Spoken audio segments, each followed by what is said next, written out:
who I'm truly upset with is the fact that our government has decided to keep something so sacred away from the American people, something that could potentially alleviate and possibly cure so many people in our nation, but yet they keep this a secret.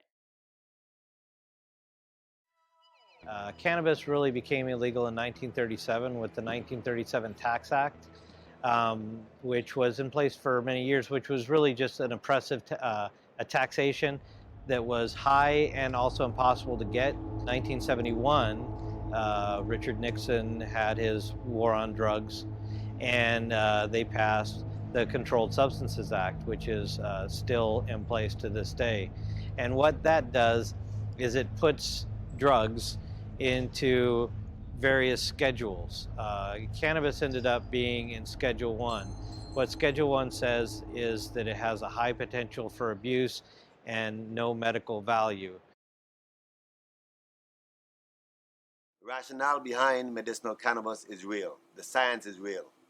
We have found where the efficacy of this medicine in treating certain ailments is surpassing many conventional medicine without the side effects.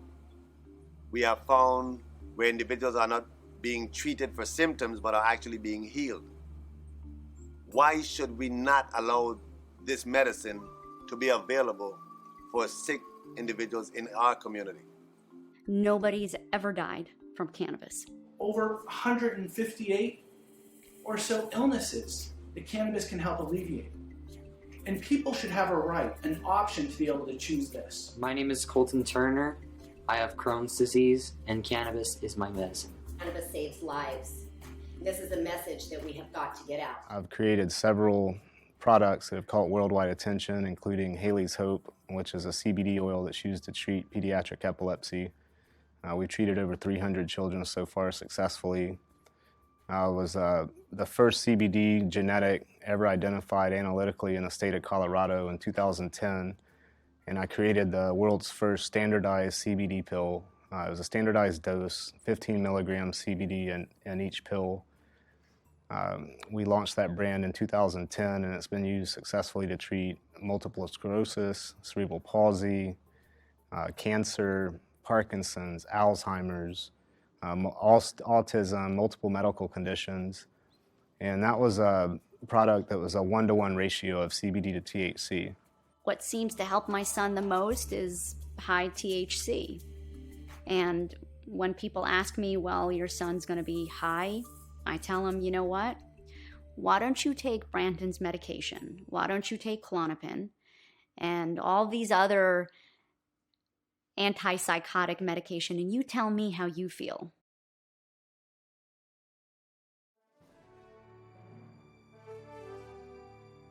Well, like I said, I'm in Oklahoma, and so, it's kind of discouraged, obviously. And like I said, most of the people that I do know that have PTSD, they're afraid to go to get medical help. Either you're pro-cannabis or you're anti-veteran. That's how I look at it. Simple as that.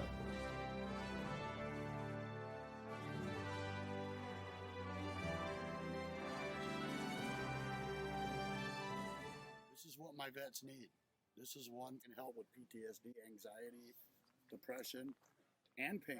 My dream is that cannabis is recognized as a traditional plant medicine that it is and has been for millennia by all world governments and by the United Nations and World Health Organization, and that we can stop treating it like a dangerous thing or something that needs to be monopolied away by a small few number of individuals or companies, and instead that it's treated like a medicine that belongs to the Commonwealth. It is so important for the medical provider to understand the endocannabinoid system. It's the balancing system. It's the system that gives us equilibrium in our bodies, and a system that we, as Western medical providers, were never taught. That's what I am most excited about, is that this show is going to get out to the mainstream and change people's perspective. This is not reefer madness. This is not Cheech and Chong. This is not Stone. This is scientific-based cannabis knowledge, and we're going to have fun with it, but we also want to give you a lot of knowledge.